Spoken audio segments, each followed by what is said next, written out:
And it being so. I have been warned never to talk to a beautiful person who became my friend. His name was Mr. Smith. I forgot his first name. Dan Smith. Dan Smith, all right. And he said, Ms. Walt, I saw him pass before I saw you. And I said, wow, you know, they're my soul brother. And then when he told me his name, they had warned me not to talk to my soul brother. So he said, oh, I want to see you. I said, I'm Zeola Walders from Watts. And he said, I'm Dan Smith. I said, uh-oh. You know, maybe I better not, to myself. But then I said, I'd like to talk to you. Someone told me to say that. And I said, before I knew it, I said, oh, I'd like to talk with you. Where's your office? And he said, he gave me his office number and everything. And he said, and you can see me after we dismiss this afternoon. I didn't know then that he was going to be on that committee right then. So he came in later. Then in a few minutes, your little face stuck in the door. Said, gracious, here's another soul brother. But this soul brother didn't want to come in like the other soul brother. When I spoke to him, he just backed out. He peeped at us. He took a good look at us. We was in there waiting. We had got there too early. And he backed out. And I called him. And we talked about, I don't know what we said a lot, but I said, are you married? He said, no. Flirting with me. No, I was just finding out, you know. I said, well, I got 4 daughters back home, and they don't seem to want to get married. I better check this little guy out. After he told me what he was, he told me he's an optometrist and everything, and I said, are you married? And he said, no.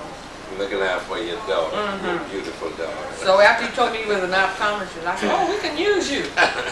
When you finish here, come on to Watts and I'll give you a job.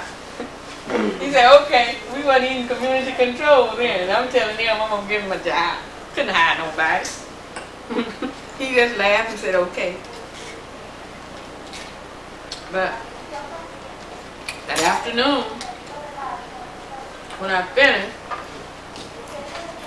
Dr. Powell came over and he said, that's the one I told you don't talk to too much.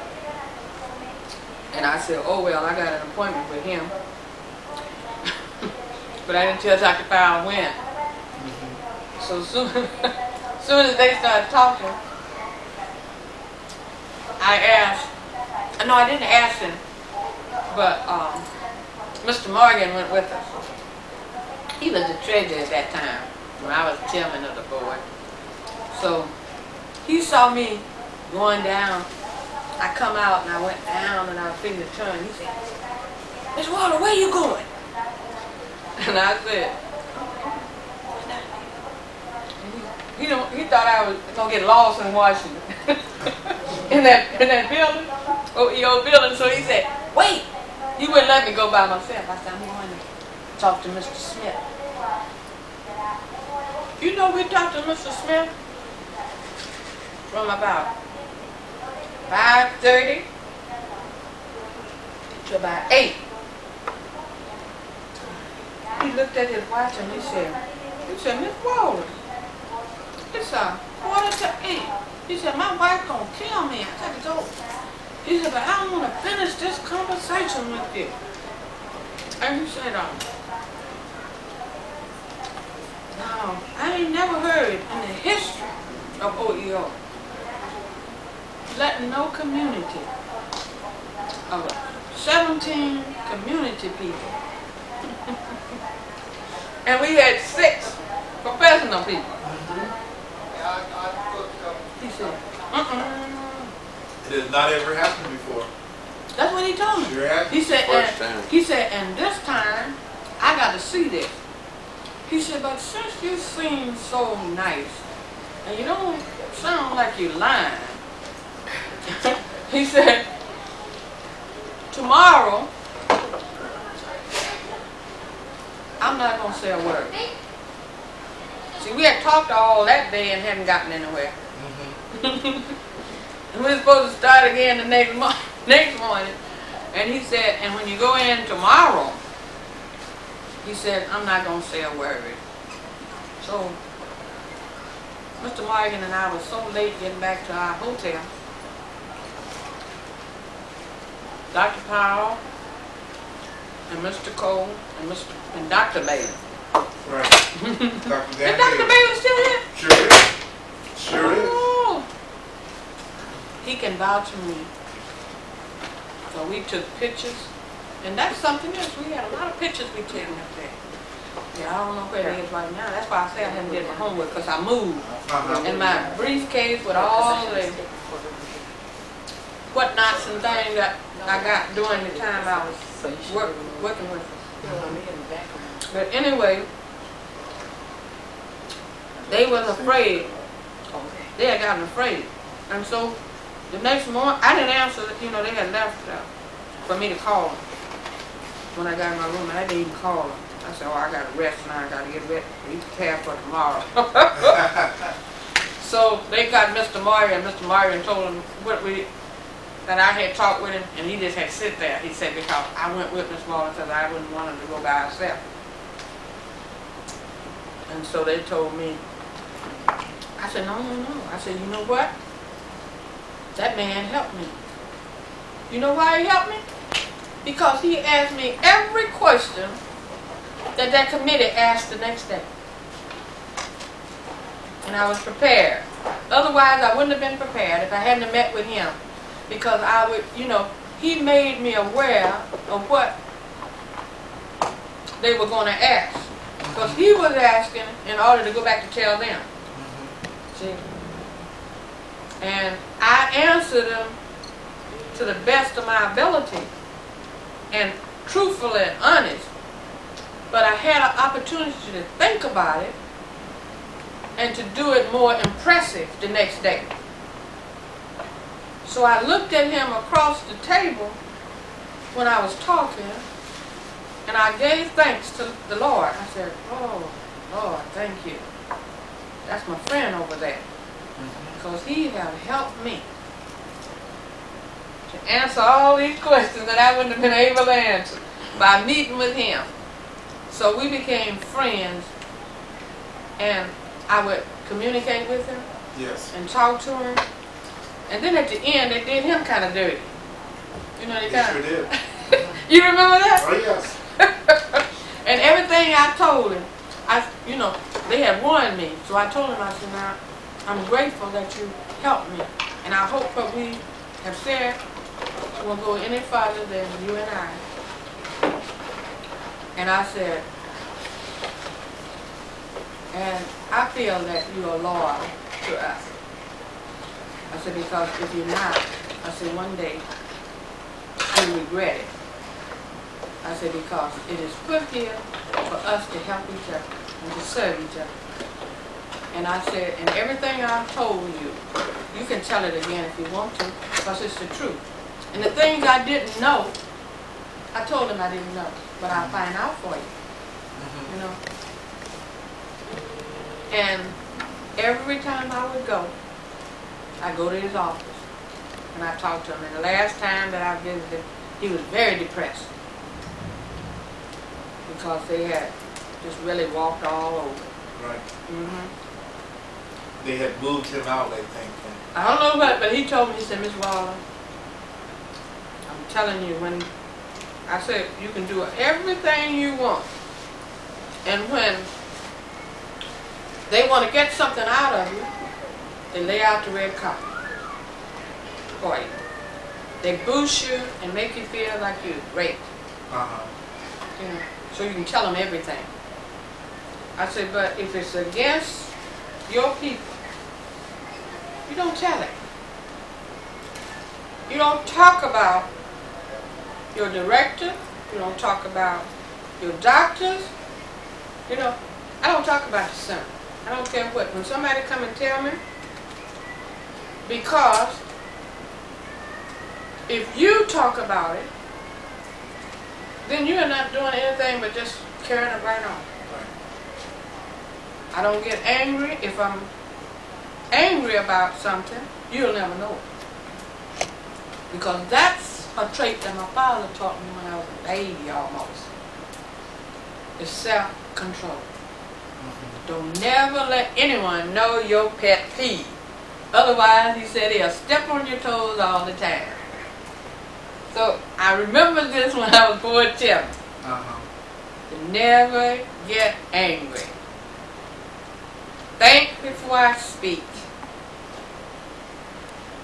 Never said anything vulgar or profanity to anyone. But when they say it to you, just accept it and smile, my father said. And one day, he said, you'll be able to help somebody else. Because they be wondering what you got, you know. And they be trying to get it. So I thought about all of this when they made me board chairman. Dr. Oden, I didn't know anything.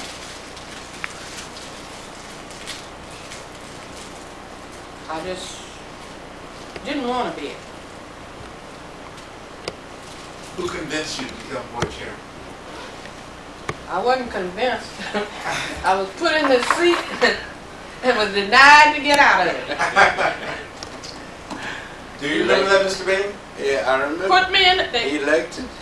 They removed the chairman, and I was second vice chairman, and removed the first vice chairman, removed me from my seat, and put me in as chairman. And I raised my hand to say, I decline.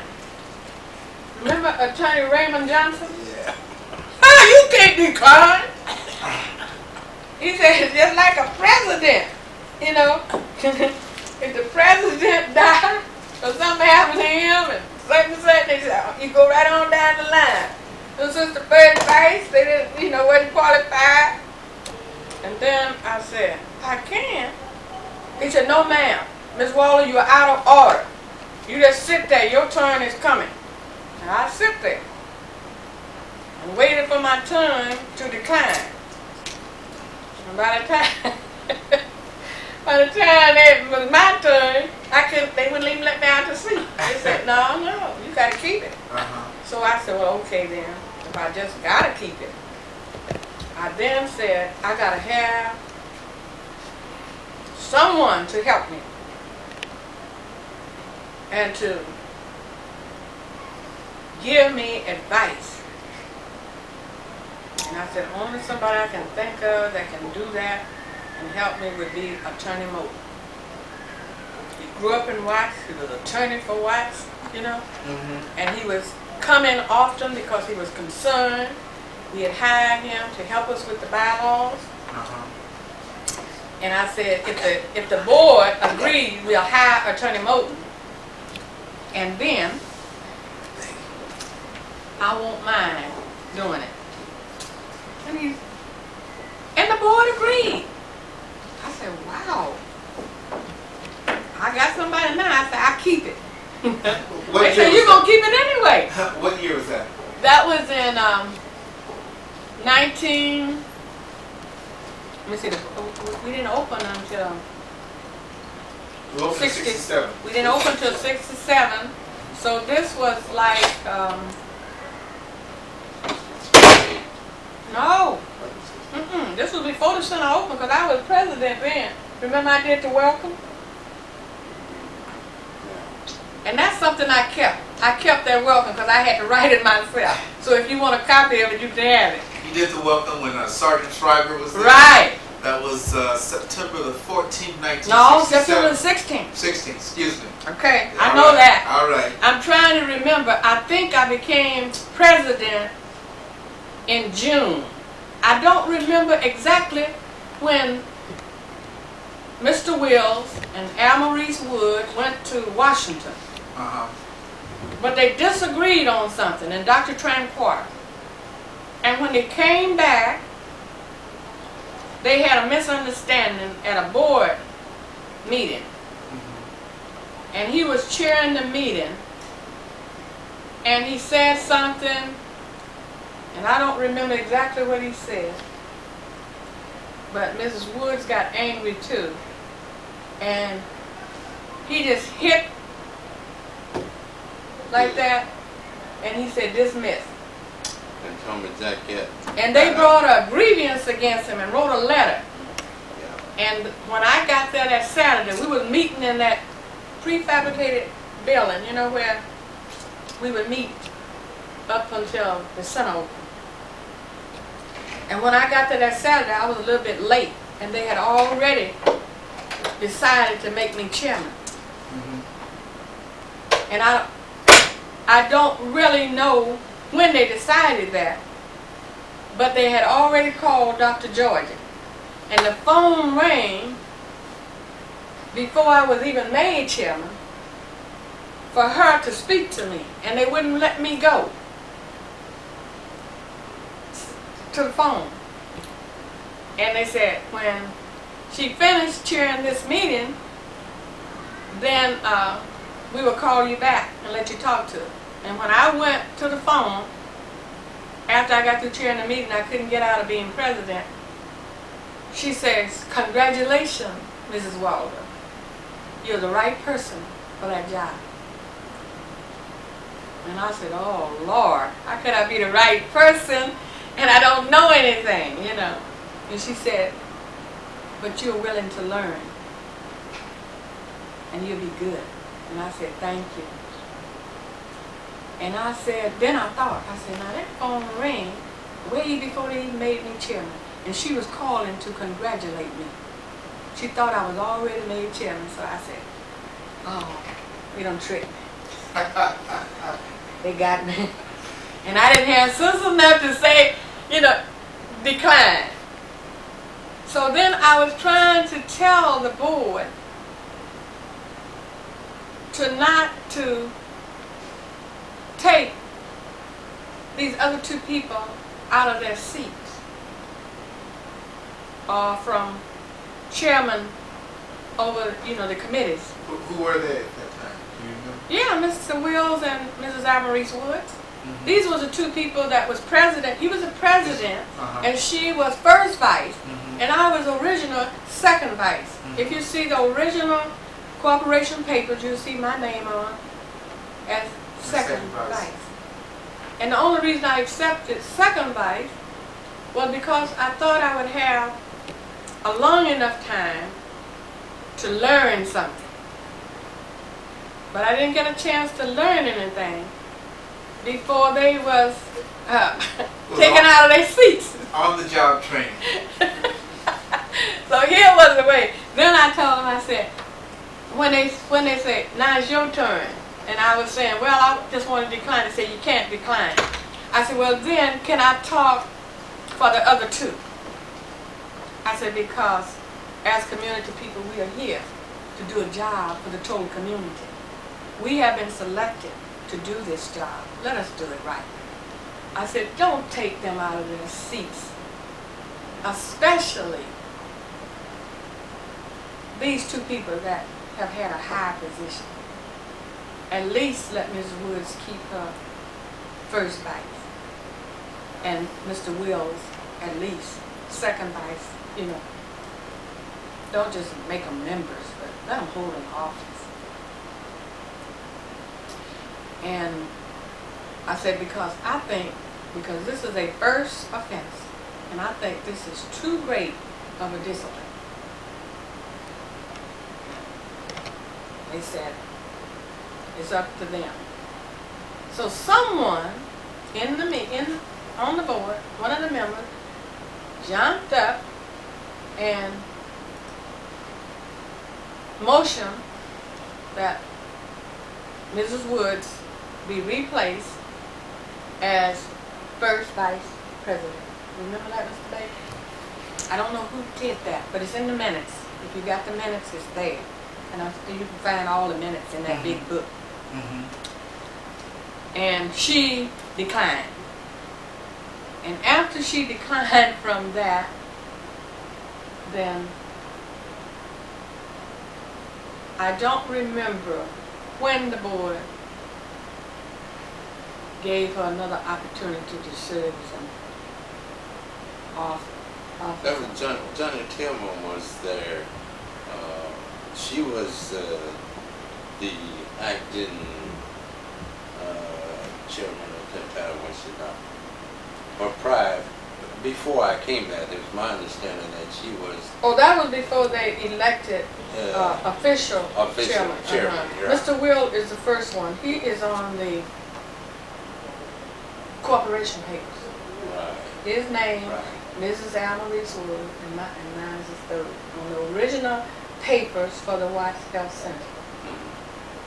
And I turned those papers in when I was leaving, remember? Because they gave them to me personally. Because I came as an agency representative from PIC. That's right. And You know, Mrs. But that was Ward. a parent improvement council? Parent Improvement Council. I think they were defunct or some kind of way they got into. Yeah, they're into little problems later on. Right. Later on. Right. They were later on got into the problem, but Miss Ernestine Fitzhugh, she was the one. She's the school teacher, and I think they were the first one that had the Head Start program. That's right. Within this area. That's right. PIC was one of the first organizations that had a Head Start program. She's still with the school system, I think, unless she retired, and I haven't seen it for 4 or 5 years. But she recommended me to the board of directors, you know. And I accepted, you know, because during World War II, I was in the medics for about 4 years, and I served as a medic over in Europe, you know, for the Army. And I said, well, maybe I know enough to, you know, to at least give some kind of information, because I was in charge of one company, you know, for about 6 or 8 months, you know, in England. And that's why, you know, it interests me, because I said, well, maybe I can, you know, at least give a little bit input, you know, from the experience that I had had. I was let out of the Army as a T5, and I had a little medical background, you know, so maybe that's why she accepted me. You know. What brought you to Watts in the first place, Mr. Bailey? Did you come to Watts after the war? Or? Yeah, it was after the war. I came to Watts in 1950, and I was attending school at Southern University in Scotlandville, Louisiana. And my brother had opened up really a little hot dog stand on 98th and Central. And he said, oh, come to Los Angeles, you know, you don't have to finish school, you can come out here and go to school. And I had nothing but problems when I got here. Running from one part of the city to the other, looking for a job, you know. But anyway, we managed, you know, to operate a business there from 1950 until today, really. He's still there. He's still there? He's still there. Yeah.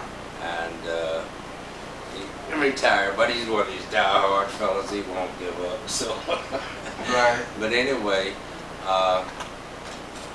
1952, we split, and I bought a place on 116th and Main, and I stayed there from 1952 until 1972. The freeway took my place. Then I bought a house in San Bernardino for my family, and they're still there, and I'm still here. So, but anyway, I made provision for them. They, you know, all my kids are grown, you know. How many kids do you have? 7. 7 kids. Right. And one daughter working at the bank, one daughter's a beautician, one's a dentist. So, but anyway, they all doing fairly well. One son is a printer up in Palo Alto. One son is doing so, but anyway, they all, fairly well, as you know. But I think one of the main things that really motivated the Watts Health Center to really go forward is when we had our first conference. I don't know if you weren't with us at that time. We had our first conference out in Monterey, the Big Sur. You remember that? Yes. We were Dr. Powell. Dr. Powell was with us, and he was, the first black director and all of that, And he was really eager, to see the health center, moving. Yeah. And I think at that time he introduced the Comprehensive Health Services Center. That's what and we were studying that, what was Comprehensive Health Services Center, not knowing what it really meant. Cole wrote but Mr. Cole wrote that. But anyway, that was one step, one door. One step, and like everybody in this, neighborhood, they were interested, in knowing, that they could come and get a total, health care center. And at that time, I think we had legal services also. And because the people in the neighborhood, boy, they were, they had foreclosures on the homes. Yeah. And they were really being depressed. They opened up a little legal aid. Yeah, they were taking all the homes and getting evicted from their jobs and garnishing the checks and all those kind of things. So that was, in fact, I recommended several people I said, well, if you have a problem, go down to the Watts Health Center, South Central Multi-Purpose Health Services, and, see the turner down there. And they, eventually, got themselves straightened out. But it was a shame in those days how the lending institutions really did take advantage of the people in the neighborhood. There was a lot of segregation in the neighborhoods in the 50s. Right. However, I moved to 116th in Maine and was not accepted by, the community at the beginning. But after, say 2 or 3 months, I began to make friends and was accepted because most of the white people had began to move on. So in fact, I was really one of the first black businessmen that had moved in South Central Los Angeles, west of Main Street. What kind of business did you have? In the furniture business.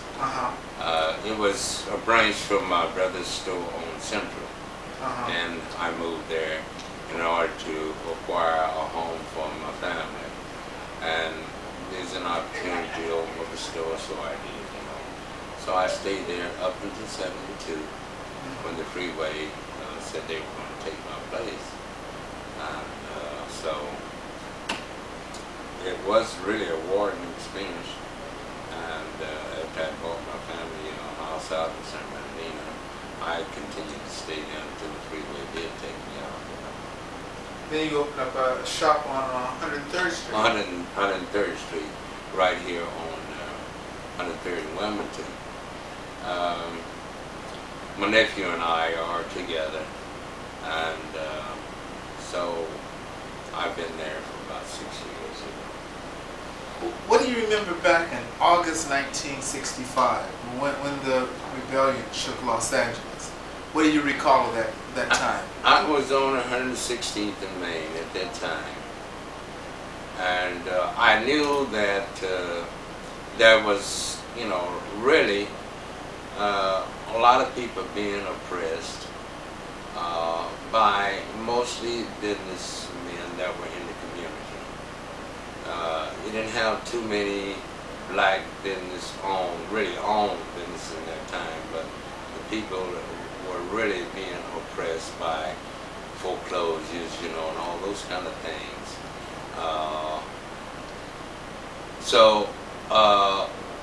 As a businessman, I were in the community, and everybody that I come in, they were saying, oh, I wish they would, could do something about, these people foreclosing, loaning your money, and then taking your property, They had just bought property, and they were, taking the property back as soon as they bought it, You missed a month or two, they foreclosed on you, In a minute.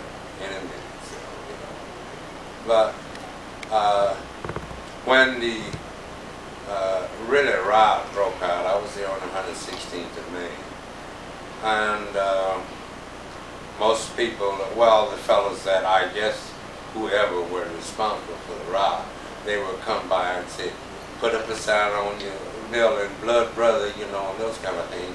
But I didn't even put up a sign, and I guess they knew that I was there and that I were, one of the community persons. Did you do anything at all? Did you sit on the porch of your business No. with a shotgun? I didn't even have to do that because I, watched and they'd come by and wave at me, and those kind of things, but they didn't bother me at all.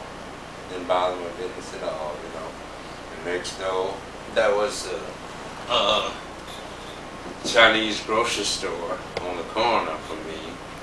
They tore the place all to pieces, And then without food for 7 kids for 2 days, they had gotten home and said, Dad, they got food out? I said, no, don't bother. Leave it there, we'll get food. Yeah. And it just happened that one of my brothers who had worked in the community since back in the 40s, he were right next door here near the railroad station. There was a big market there. And he was working in there. He would come on over and get some food, if you need food. So I got the truck and went over there and got a truckload of food, so, and I had, a chance to feed my family. Right. But so far as them getting out, and stealing things, and I didn't allow that at all, And we managed to, in fact, I managed to stay there up until 72. Right. In the same location. Then I moved here on 116. Well, where are you from originally? I'm from Texas. Where about in Texas? And near San Antonio, a little small town in Kennedy, Texas.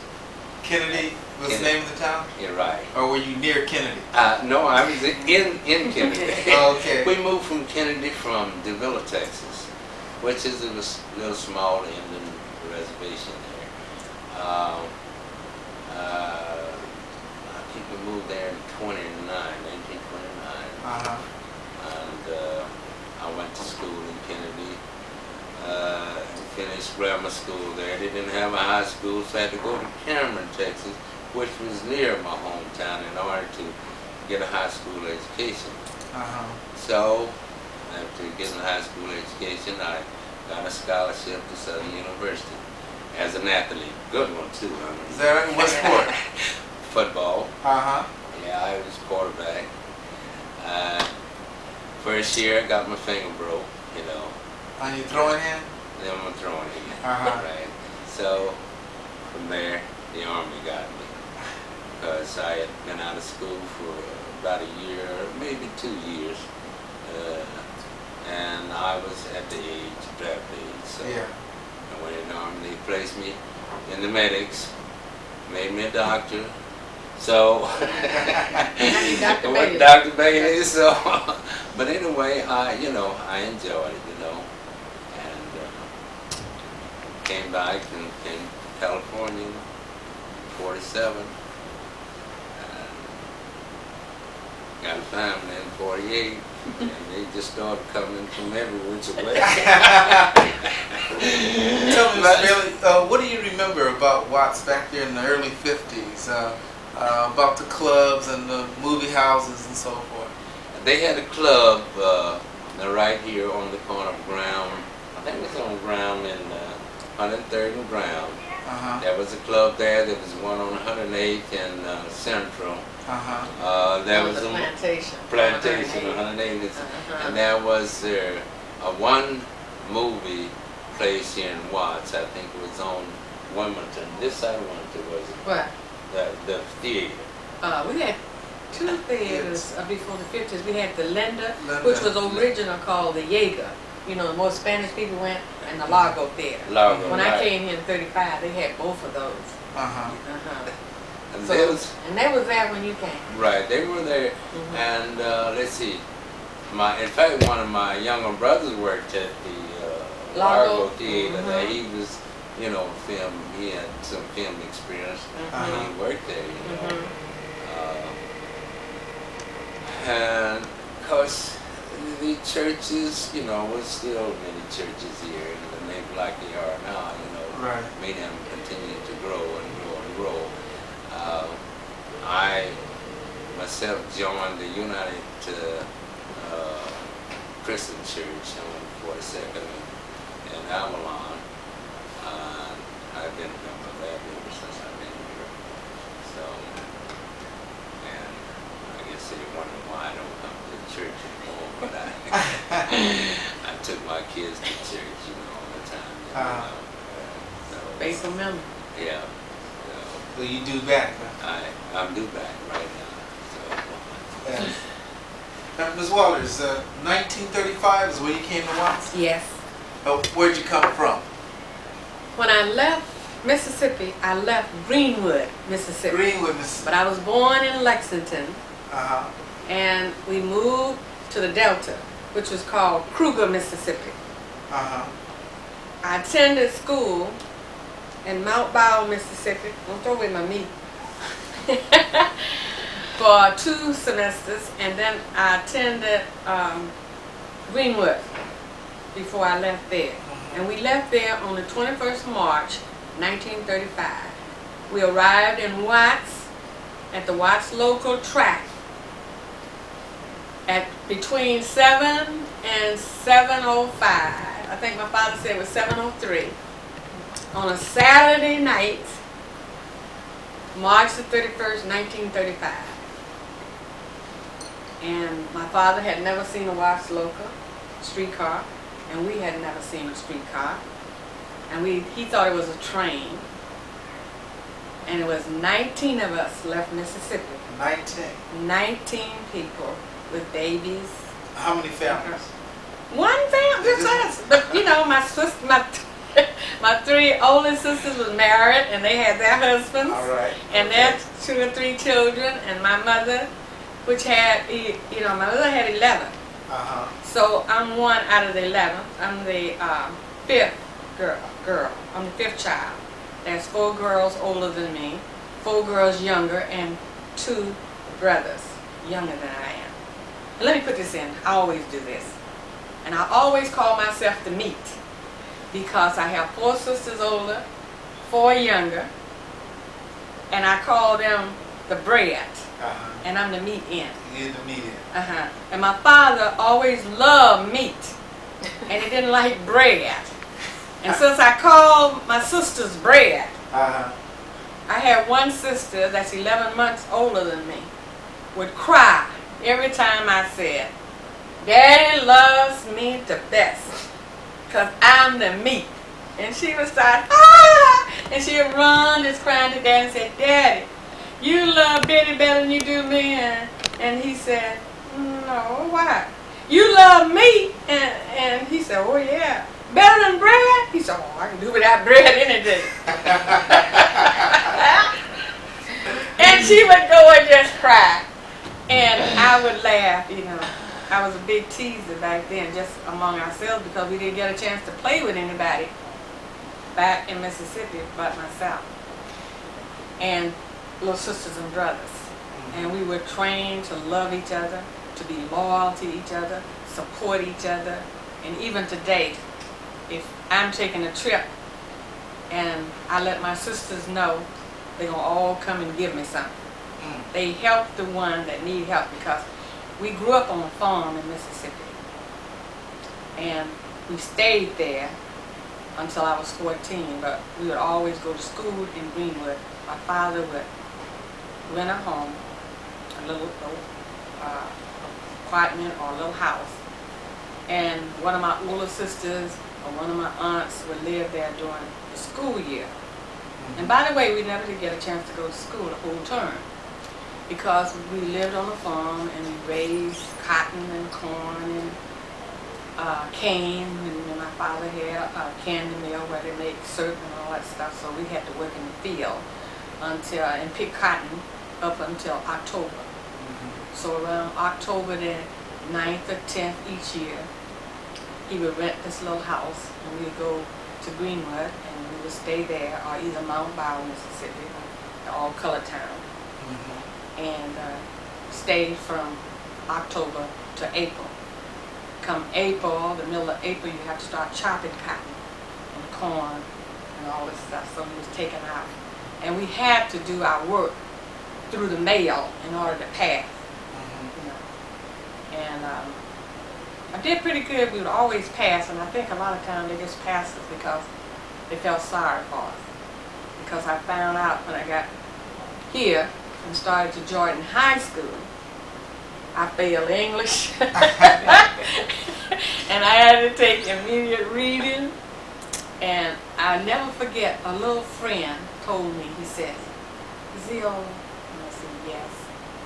He says, "Don't eat your words." You know, coming from the South and not having much training, you cut your words off, and he called it eating. He said, "Don't eat your words." He said, "You're too nice looking to eat up your words." And I said, "Like what?" He said, "Whenever you start talking," he said, "I'm going to stop you when you say something wrong." You know? And he meant that I wasn't pronouncing my words like with the ing, looking. I just said looking, you know. Talking, you know, sitting, you know. So I said, "Oh, boy, I got lots to learn." I said, "Every time you catch me eating my words," I said, "You stop me." And he would. And he kept saying, I said, "Okay." One day I was excited. I was so happy because I had gotten a recommendation from my PE teacher to do a speech. And I didn't know at the time that she had chosen me because I had a Southern accent. And I told him, I said, "I'm excited. I'm going to do a speech in front of all the teachers next week." And he said, "You can't do no speech in front of the teachers because you eat your words." You know. And I went out and I was going to tell my friends, and I was so excited, and I was talking. And he said, every time I would say something, he'd say, "ing, ing." And I said, "Listen here, boy." I said, "Get your pen and paper and I write down every mistake I make. And then you tell me about this later, because I got to tell this, because this is exciting." But I appreciate that, because afterward I began to take notice myself. And he helped me during that time. But let me get back to when we got here in Watts. We stopped, and my brother-in-law was driving the truck. And it was 3 in the truck. And my father was trailing him. And my oldest brother-in-law and my oldest sister was trailing my father. And we got there, and my brother-in-law got so close to the track, and the train, the local, was coming kind of slow. But you know how it make them bells make so much noise. And my father got so nervous because something looked like it was going on to the track. He cut his motor off on our 33 Chevy, jumped out and said, "Boy, stop! You're going to get us right here and get us all killed." And Sammy said, you know, like that. So Daddy ran back and got in his car, started it up again, and you know, wasn't no train going because the train was waiting for the people, you know, To get on the, to get on. Yes. You know, the little streetcar. right. And then he saw other people going. So then Sammy went on across the tracks, and we turned right there. It was a great big Smith market, and the wind was blowing, and it's close to 7, a little after 7 o'clock, and people were coming out with bags, and had a beautiful shopping center, you know, well, little town, shoe stores, theaters. People were going to the theater and everything. We were looking, and we turned right there on Graham, and went right across the Santa Ana tracks on 107th and stopped. And he said, well, get out and shake your legs. That's what he always say. And stretch. And I'll see if I can find some place for us to stay tonight. And we stopped right across from where the watchtowers are. Oh boy. And people was coming down with the groceries, and we were so excited, you know, and everything. And my daddy told my mother, he says, I'm gonna walk down the street a place a while. He said, I see some houses down this way. Maybe I can run into someone that will let us in for the night. And believe it or not, the first man he met was my father's brother. You know how? You kidding? No, Mason. See? And my father was one, and when they ever meet anybody, they call him their brother. Right. A stranger, yet a brother. Yes. And they shook hands, and the way they shake hands, Daddy would never teach us and let us see his book. So I don't know what kind of shake it was. But he shook hands with his brother, and he didn't come back. We saw Daddy going on, you know, down the street. And my mother, she was watching because she was pregnant with the last baby. Her last baby, my baby sister was born, only one born in California, August 1935. So she was pregnant, and she saw Daddy and this man just laughing and talking and walking on down the street, so we didn't even see him no more. And he stayed so long till my mother said she didn't ever get out to stretch her legs. But we didn't know, because we didn't even know my mother was pregnant. Back in those days, children just didn't know anything. You know, because my mother wore big dresses anyway, and she never told you she was pregnant. And we didn't know, so we all got out and stretched our legs and everything, and waiting on my father to come, and my mother just kept saying, I wonder where he is. I hope he hasn't gotten here, you know, and somebody done heard him. So my brother-in-law, I had 3 brother-in-laws, and so they got together. They said, he'll be all right, Mama, don't worry. Papa know how to take care of himself. And so about a half an hour after that, here come Daddy, the man he had shook hands with. His name, we learned later, was Mr. Banks. And my father was looking for a friend of his that used to attend school. Had no idea that Mr. Allen Salfo lived on 108th Street, right by the track. Wasn't even a half a block. Is that right? And Mr. Banks said, if that's who you're looking for, I can take you right to him. And the only reason he said I can take you, because I know you're my brother. You're not going to harm Mr. Salfo. Because they were strangers, see? Yeah. And he carried him there, and Mr. Salfo came back to the car and carried us all to his home. And so, well, coming from Mississippi, we had our own mattresses and our things that we could lay on the floor and everything. But I spent the night with a little girl my age next door to Mr. Salfo. All the others stayed in Mr. Salfo's home. That Saturday, Sunday, and Monday they went looking for a house. They found it on Tuesday, and we moved that Wednesday. And I started to school, Jordan High School, at Thursday. There was a whole lot happening there. That's a beautiful family. And then when I started there, and that's when I found out that I needed a lot of help in English. I was whiz at math. They told me, they said, you really got some training in the South with math. But I think it was because my father always said, learn how to count your money. And he'd give us 4 pennies, and we'd keep the pennies so long until we lose them in there. We put them, we had those houses in the country where you put your money behind the wallpaper. And we would hide it from the other sisters and brothers so long until we lose it. But we learned how to count. We always knew that we had 4 or 5 or 6 cents. Now, when you arrived there on 107, how much of the Watts Towers was built at that point in time? I really don't know, because I thought it was almost finished, but as the years went by, we went higher.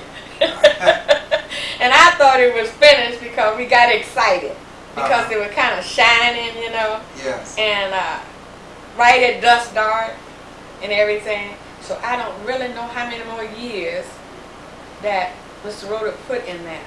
But my husband probably could tell you, because he watched it from the beginning, because he was here from the time he was 3 years old. That's it. Now, do you ever recall going over there, over to the towers? Well, we would never. I never went inside, but we'd always go close. Just close to it and look at it. And my father used to always, kind of drive down and around. I just said the kids used to tease him a whole lot and call him crazy and stuff. But you weren't one of those, were you? No. I thought it was exciting, I thought it was something beautiful, because when I read that they was going to tear it down, I just didn't see how anybody had the heart to tear something down that a man had built by hand, and had took all the cans and bottles and things that he picked up off the street and what people would carry him and give him, And I guess I must have been crazy too, because there's so many things that other people call poor and ignorant and things. I thought it was beautiful, Yes. A lot of times when people say, "Oh, I'm so poor and I'm so this and that," I really didn't even know that I was really that poor until somebody pointed it out to me. Yes. See what I'm saying? Yes, right. Because when they said, I realized that I was poorer than some people when I didn't have money after I got married to pay doctors. And I would have to try to go to the county hospital. And I found out after I had my first baby that the public health department won't take your baby or help you with it unless it's a well baby. If your baby, they won't even weigh the baby if the baby got a cold. They will not even take that temperature. So they send you out and don't help you. And if you have a baby and you love that baby, all you can do is cry. See, and I don't know any doctors that gave free medical care. And when we first came to Los Angeles, my sister's baby took sick. About 3 weeks or so after we came. We didn't even know a doctor then in Washington, but we got to know. We asked around in the neighborhood, and they told us to go down on Wilmington and we would find a doctor. I think you call him Dr. Summersville in 1935. And he waited on the baby, but the baby passed. And then later, we found out that they said, "Oh, he's the worst doctor you could have took the baby to." We didn't know. Didn't know any better. Yeah. His name was Dr. Summersville. Then we had a lady doctor named Dr. King. Yes. And somebody said, "Oh, she's good. You should have took it," but we didn't know. So my sister lost her baby. And that was the first one out of the 19 to pass. And then we didn't have another death in our family from 1935 up until 1963. And my baby brother shocked us all. He died in 14 minutes with a heart attack. That was another shock to the whole family. But that was the second death out of the 19. And then that was in 63. And in 1967, my father passed September 13th. And we were opening, in 67, we were getting ready for the dedication of the Watts Health Center. 3 days ago? And I was supposed to do the welcome. And I was very, very upset. And I had wrote my welcome. And I was going to ask somebody to do the welcome. And Dr. Georgia said, let me read your welcome, Ms. Walker. And she read it. This is what she said to me. She said, Mrs. Walder, can't nobody say this but you. The right way. Say, come and stay just those few minutes. And say the welcome, and we understand. She said, and when you finish, just leave. And I said, oh, Dr. George, if I come, I'll have to stay. I said, I wasn't trained to walk out on anything. She said, no, you just do that. And I said, well, okay, I will say it. And I said, I'm going to feel kind of bad because there's nobody going to be here. Because everybody is here for the funeral. And all of his people is coming from Mississippi, Chicago, and all of that. I said, and nobody going to be here but me. And I said, even my children is so upset over their grandfather, they not coming. And she said, well, just stay. And I said, well, I'm coming. And out of my great big family, one of my daughters came and one of my nieces. And I stayed the whole time, didn't feel sad or anything. Because I saw all of these people and took a tour through the center, took pictures with Sergeant Schreiber and different ones. Got a chance to meet President Kennedy's sister. All the artwork throughout the center. I was more amazed that day and looked like I was just walking on air. And right beside me was my father. Said, this is where you belong. And I just stayed there. And I went home and I felt so good about it. And I said, this is what I really need, just to be a part of something. And then after my father passed in 67, we didn't have another death. That's 3. From 67 to 77. And my oldest brother-in-law passed. That's out of the 19.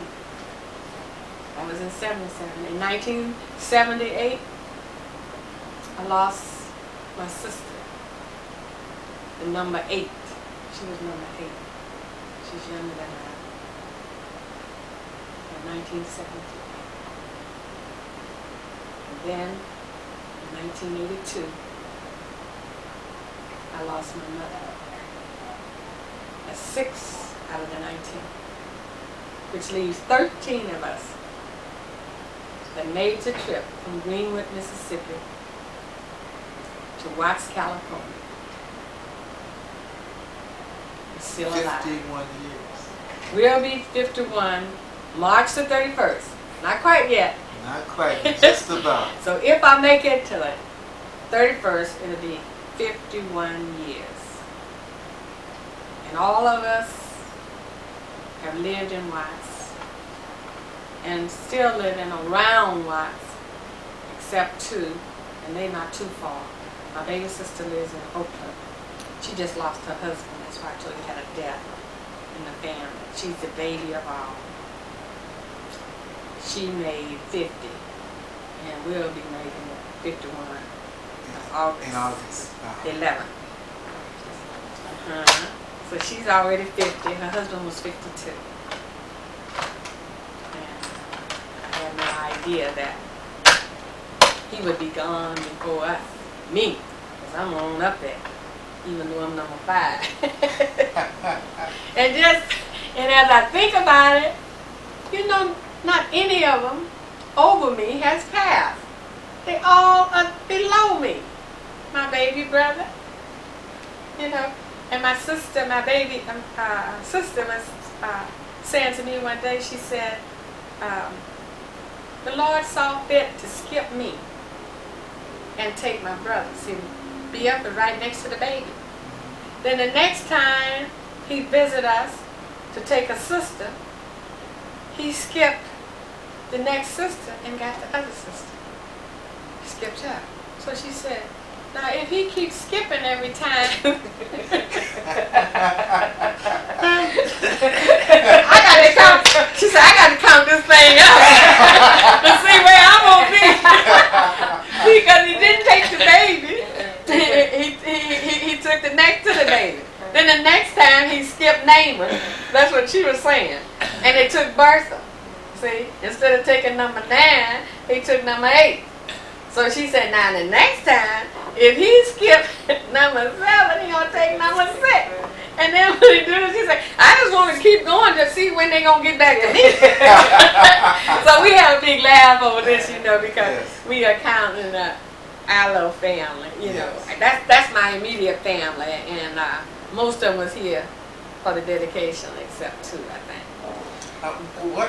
What got you involved with the Watts Health Center, or South Central Multi-Purpose Health Services Center? What were you doing at the time? I tell you what I was doing, volunteering. I volunteered for 13 years in the PTA, and then I had volunteered 3 years at the Volunteer Bureau, and I was working as a volunteer for Plays for Living of California. I got all my experience from the PTI course of being a PTA president and taking all my training through that. And with all my children, you know I have 7, I was following them through school, all the way from elementary, junior high, senior high, and Compton College. So I was just volunteering. So when the preschool program came in, the Head Start program, my principal asked me to work in that program. And I said, no way. You know, I'm too old. I've never worked. I hadn't worked in it since last 1950. And I had said I was never going back to work again, because every time I would start to work, I'm a cosmetician by trade. And every time I work up a good trade, I get pregnant. So the last time was in 1950. I said, this is it. When I walked out the Glamour Girl Beauty Salon here in Watts on 102nd Street, I turned around and I said, goodbye. You will not be seeing me anymore. I will never work anymore. So I left there and I just started volunteering. And that's how I just volunteered. So when this program came in existence, that Lady Bird Johnson was the baby. She said that was her baby. My principal looked at me one day. I was in the office getting ready to do some more volunteer work for the 5 schools. I was play lady. So every time we had a musical or play at any of the high schools or junior high schools, I would write a synopsis of the play, and then I'd go from school to school and act it out. You know, just a little sketch, little thing to make people and make the student interested in going home and telling their mother and father, we gotta go see it, so we could pack the auditorium.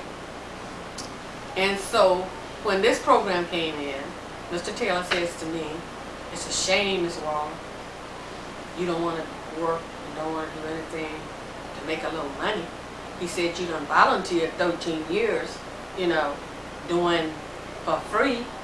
And more than that," he said, "you was working even before you became president of PTA." And I said, "Well, I don't mind." I said, "I got a lot of children and I have a little time on my hand. And at night sometimes I'll sit up all night because my husband was making just a little money. When I first got married to me, we were making 16 a week, and I started just having babies, and he'd get mad every time I get pregnant. And he said, "All you trying to do is fill this house up." And I said, "Well," I said, "it ain't no fault of yours. It's all my fault." I said, "But I don't see where it could be my fault." I said, "Because I tried to marry in a family that didn't have many kids, and there was only 2. And the other brother have never had a baby." I said, "I just married the wrong man."